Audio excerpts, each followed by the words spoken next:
नमस्कार, बहुत स्वागत है आपका भारत एक्सप्रेस पर। मैं हूं आपके साथ संगम राय। आप देख रहे हैं हमारा खास शो गुनहगार। क्राइम अब सिर्फ अंधेरी गलियों तक सीमित नहीं है।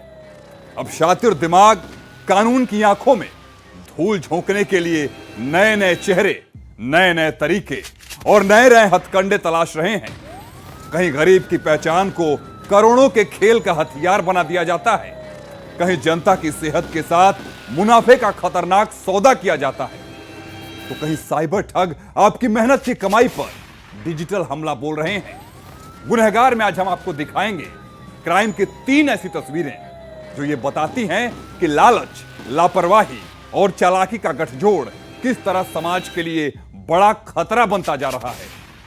सबसे पहले बात उस हैरत अंगेज खेल की जहां एक दिहाड़ी मजदूर को कागजों में कंपनी का मालिक बना दिया गया और उसके नाम पर 5 करोड़ 30 लाख रुपए का बड़ा खेल खेल दिया गया।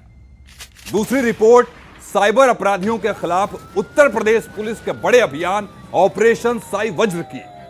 और तीसरी ई कॉमर्स साइटों पर एक्सपायर्ड फूड बेचकर लोगों की सेहत से किए जा रहे खतरनाक खिलवाड़ की। लेकिन शुरुआत करेंगे उस चौंकाने वाले फर्जीवाड़े से जहां दिहाड़ी मजदूर कंपनी का मालिक बन गया और उसके नाम पर खेल दिया गया 5 करोड़ 30 लाख रुपए का खेल। गुनहगार में हमारी खास रिपोर्ट देखिए।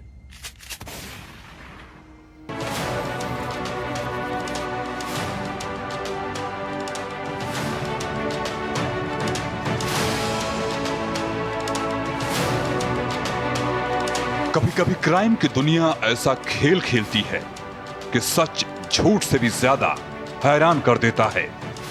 एक तरफ वो इंसान जिसकी सुबह दिहाड़ी की तलाश से शुरू होती है और शाम मेहनत की कमाई पर खत्म होती है। दूसरी तरफ करोड़ों रुपए का कारोबार, कंपनी के दस्तावेज और लाखों करोड़ों के लेन देन। दोनों के बीच कोई रिश्ता नजर नहीं आता, लेकिन जब जांच की परतें खुलती हैं तो पता चलता है कि एक मजदूर को कागजों में कंपनी का मालिक बना दिया गया और उसके नाम पर 5 करोड़ 30 लाख रुपए का बड़ा खेल खेल दिया गया।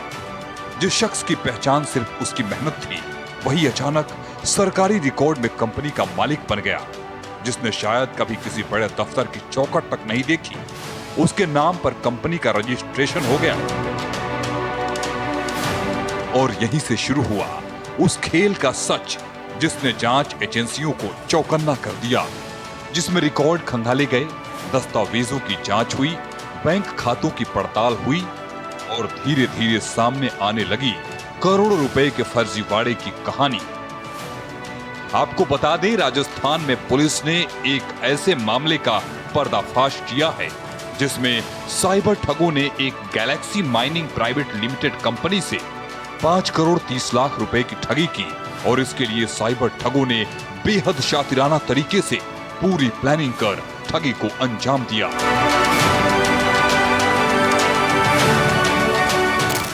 महाराष्ट्र में बैठे साइबर ठगों ने एक दिहाड़ी मजदूर का इस्तेमाल कर राजस्थान की एक नामी माइनिंग कंपनी को चूना लगा दिया। गैलेक्सी माइनिंग प्राइवेट लिमिटेड के मालिक के नाम और फोटो का इस्तेमाल कर एक फर्जी व्हाट्सएप प्रोफाइल तैयार किया गया, जिसमें साइबर ठगों ने एक अनजान व्हाट्सएप नंबर से कंपनी के अकाउंट को मैसेज किया। मैसेज में 2 अलग अलग बैंक खातों की डिटेल भेजी और बेहद जरूरी बताते हुए ऑनलाइन ट्रांजैक्शन के जरिए 5 करोड़ 30 लाख रुपए ट्रांसफर करवा लिए। अकाउंटेंट ने जब व्हाट्सएप पर अपने बॉस का नाम और डीपी देखी तो उसने बिना किसी शक के दिए गए बैंक खातों में करोड़ रुपए ट्रांसफर कर दिए। जब असली मालिक को इस ट्रांजैक्शन की खबर मिली तब तक रकम खातों में पहुंच चुकी थी। वही ये मामला साइबर पुलिस के पास पहुंचा और शुरू हुई उस नेटवर्क की तलाश जिसने सिर्फ एक व्हाट्सएप प्रोफाइल के जरिए करोड़ों रुपए का खेल रचा। वहीं जांच एजेंसियों ने सबसे पहले उन बैंक खातों की जानकारी जुटाई जिनमें पैसा भेजा गया था। इसके बाद mobile number, IB log, bank record, KYC दस्तावेज, ट्रांजैक्शन हिस्ट्री और डिजिटल सबूतों की एक एक कड़ी जोड़ी जाने लगी। जैसे जैसे जांच आगे बढ़ी, मामला राजस्थान से निकलकर महाराष्ट्र के पुणे तक पहुंच गया, जहां से 32 साल के राहुल अशोक को हिरासत में ले लिया गया। शुरुआत में राहुल की पहचान एक दिहाड़ी मजदूर के रूप में हुई, लेकिन जांच ने उसके नाम से जुड़ी एक और कहानी सामने ला दी। पूछताछ में सामने आया कि राहुल ने अमित सिंह नाम के व्यक्ति के कहने पर फर्जी दस्तावेजों के आधार पर एक फर्जी फर्म रजिस्टर्ड कराई थी और इसी फर्जी फर्म के बैंक खाते का इस्तेमाल ठगी की रकम को रिसीव करने के लिए किया गया। पुलिस के मुताबिक खाते की क्रेडिट लिमिट भी मिलीभगत से करीब 50 करोड़ रुपए तक बढ़ा दी गई। ठगी की रकम खाते में आते ही उसे दूसरे खातों में तेजी से ट्रांसफर कर दिया जाता था ताकि पैसों का पता लगाना मुश्किल हो जाए। यानी सामने एक दिहाड़ी मजदूर का नाम था, लेकिन पर्दे के पीछे पूरा नेटवर्क काम कर रहा था। जांच एजेंसियां अब ये पता लगाने में जुटी हैं कि इस पूरे गिरोह का मास्टरमाइंड कौन है। बैंक खाते खुलवाने में किसी बैंक कर्मी का हाथ था और इस साइबर नेटवर्क से जुड़े अन्य लोग कौन हैं। साथ ही जांच में ये भी देखा जा रहा है कि क्या ये किसी बड़े साइबर नेटवर्क का हिस्सा है या फिर अलग अलग राज्यों में सक्रिय संगठित गिरोह का काम है, क्योंकि साइबर ठगी के कई मामलों में एक राज्य में फर्जी दस्तावेज तैयार किए जाते हैं, दूसरे राज्य में बैंक खाते खुलते हैं और तीसरे राज्य से डिजिटल ऑपरेशन संचालित होता है। ऐसे मामलों में जांच कई राज्यों तक फैल जाती है। ये मामला सिर्फ एक साइबर ठगी की कहानी नहीं है, ये उस बदलते तौर तरीके की तस्वीर है जहां किसी गरीब या आम इंसान की पहचान को ढाल बनाकर असली चेहरे खुद को छिपाने की कोशिश करते हैं। बाहर से रिकॉर्ड में एक नाम दिखाई देता है, लेकिन पर्दे के पीछे पूरा नेटवर्क काम करता है। फिलहाल इस मामले की जांच जारी है और पुलिस पूरे नेटवर्क तक पहुंचने की कोशिश कर रही है। Bureau report, Bharat express.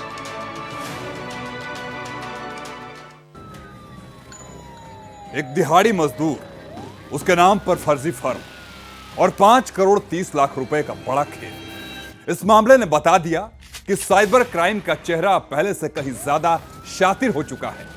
फिलहाल इस मामले में जांच जारी है और पुलिस पूरे नेटवर्क तक पहुंचने की कोशिश में जुटी है। और बढ़ते हैं दूसरी बड़ी स्टोरी की ओर। साइबर ठग हर दिन नए तरीके अपना रहे हैं, लेकिन अब उनके खिलाफ जवाबी वॉर भी तेज हो गया है। उत्तर प्रदेश पुलिस ने साइबर ठगों की कमर तोड़ने के लिए ऑपरेशन साई वज्र शुरू किया है। आखिर क्या है इस ऑपरेशन का मिशन? कैसे होगी साइबर ठगों पर बड़ी कार्रवाई? कैसे साइबर ठगों की मुश्किलें बढ़ने वाला है और इस अभियान से उनको परेशानियों का सामना करना पड़ेगा? यह रिपोर्ट देखिए।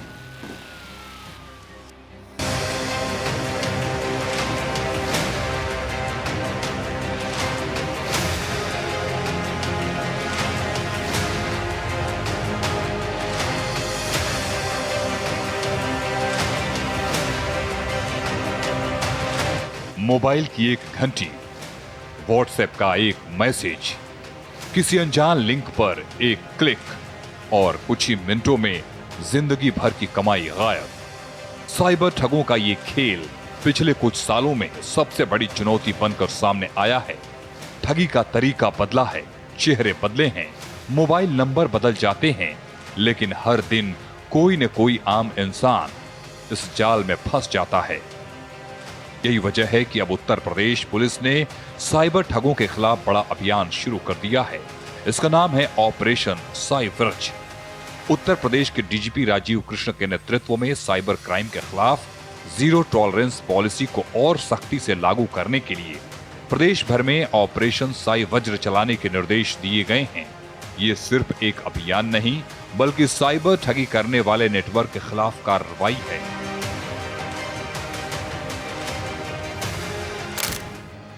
अभियान का मकसद साइबर ठगी करने वाले गिरोहों की पहचान करना, उनके खिलाफ तुरंत कार्रवाई करना, पीड़ितों को राहत दिलाना और पूरे प्रदेश में साइबर सुरक्षा को और मजबूत बनाना है।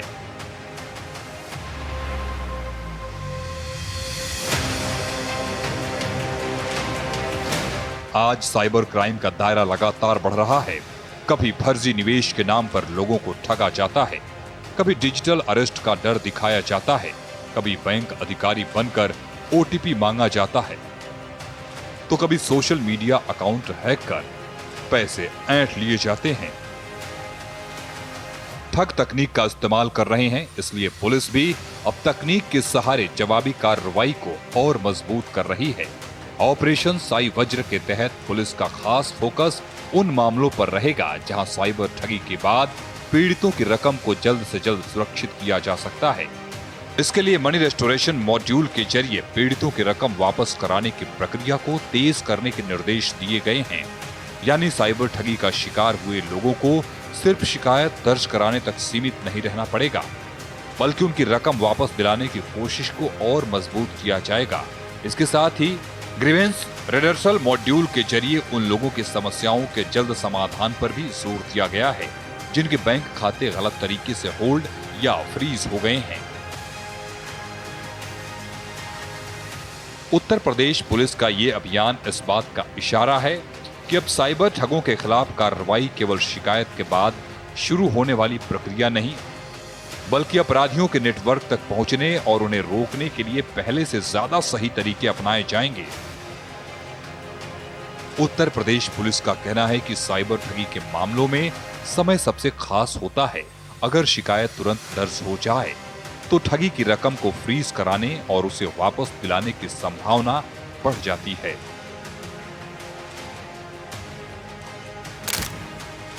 रिपोर्ट के मुताबिक उत्तर प्रदेश पुलिस की कार्रवाई के दौरान साइबर ठगी से जुड़े मामलों में अब तक लगभग 530 करोड़ रुपए फ्रीज कराए जा चुके हैं। 1 अप्रैल 2025 से 30 जून 2026 तक साइबर ठगी में इस्तेमाल किए जा रहे 2.94 लाख मोबाइल नंबरों को बंद कराया गया है।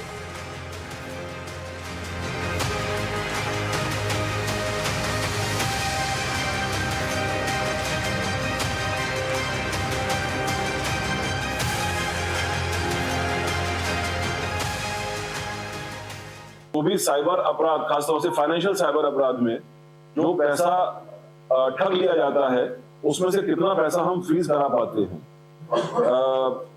इसके लिए जो 2 माध्यम है, एनसीआरपी और 1930, इस पर जो हमारे नागरिक पीड़ित जो है वो कंप्लेंट दर्ज कराते हैं। और इसमें वर्ष 2025 में इस साल करीब 325.25 325 करोड़ रुपए की धनराशि फ्रीज कराई गई है। ये जो धनराशि का प्रतिशत है ये भी पिछले साल के 11% से बढ़कर के 24% हो गया है। यानी कि ऑलमोस्ट 1/4 ऑफ द मनी जो पीड़ितों का साइबर अपराधों के माध्यम से लूज होता है उसको हम लोग सफलतापूर्वक फ्रीज कराने के लिए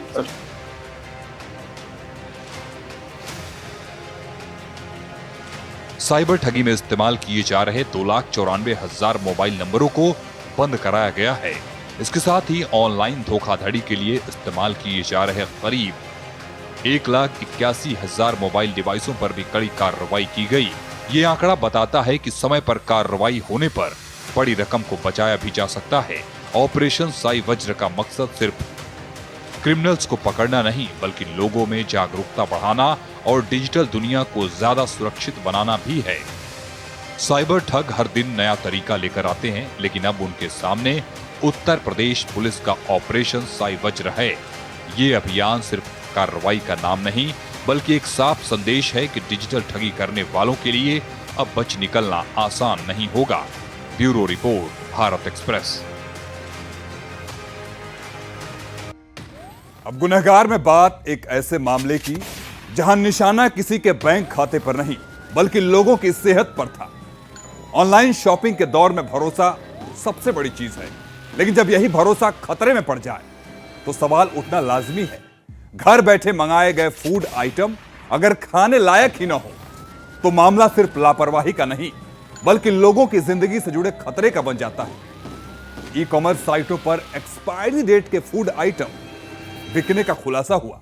आखिर कैसे पहुंचा ग्राहकों तक खराब सामान का जाल? कौन था इसके पीछे और कैसे हुआ लोगों की सेहत से खिलवाड़? ये रिपोर्ट देखिए।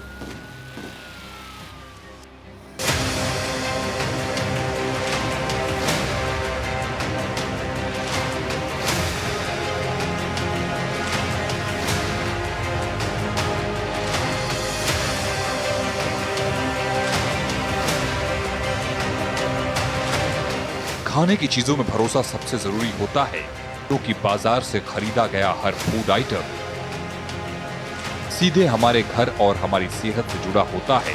एक कस्टमर जब किसी नामी ब्रांड का सामान खरीदता है तो उसे पूरा भरोसा होता है कि जो चीज वो अपने परिवार के लिए ले जा रहा है वो पूरी तरह सुरक्षित होगी। लेकिन अगर इस भरोसे के पीछे धोखे का खेल छिपा हो, अगर पैकेट पर लिखी तारीख ही बदल दी जाए,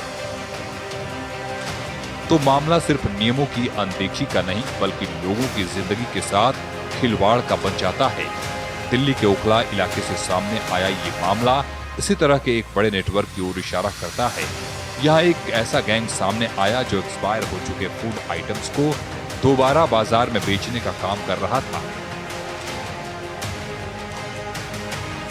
सबसे चौंकाने वाली बात यह रही कि यह खेल सिर्फ स्थानीय दुकानों तक सीमित नहीं था बल्कि ऑनलाइन प्लेटफॉर्म के जरिए भी कस्टमर तक पहुंचाया जा रहा था।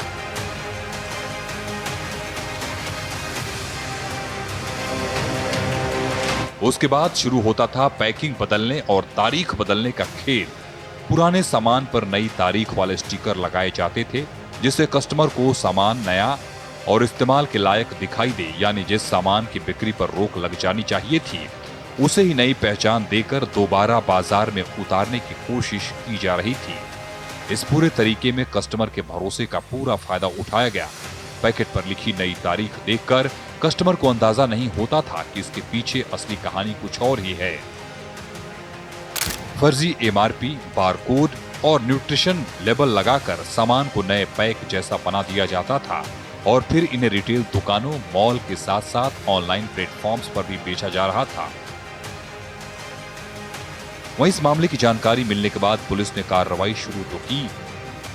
दिल्ली के ओखला इलाके में छापेमारी कर इस नेटवर्क के 7 लोगों को गिरफ्तार भी किया गया। जांच में सामने आया कि आरोपी एक्सपायर हो चुके सामान को कम कीमत में खरीदकर उसकी तारीख बदल देते थे और फिर उसे दोबारा बाजार में बेच देते थे। पुलिस अब इस पूरे नेटवर्क की गहराई से जांच कर रही है। ये पता लगाया जा रहा है कि ये काम कितने समय से चल रहा था, कितनी मात्रा में एक्सपायरी सामान बाजार में पहुंचाया गया और इस पूरे नेटवर्क में और कौन कौन से लोग जुड़े हुए हैं। जांच एजेंसियां सामान की खरीद से लेकर उसकी बिक्री तक हर कड़ी को जोड़ने में जुटी है।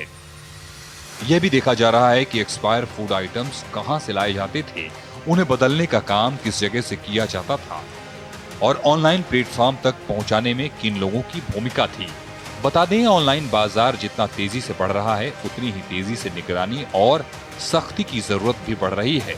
फिलहाल पुलिस की जांच जारी है और इस नेटवर्क से जुड़े हर पहलू को खंगाला जा रहा है।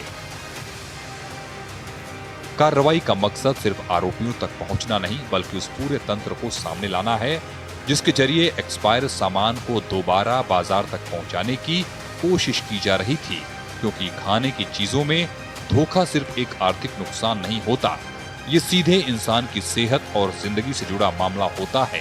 Bureau report, Bharat express. तो आज गुनहगार में आपने देखा एक ऐसा फर्जीवाड़ा जहां एक दिहाड़ी मजदूर के नाम का इस्तेमाल कर 5 करोड़ 30 लाख रुपए का खेल रचा गया।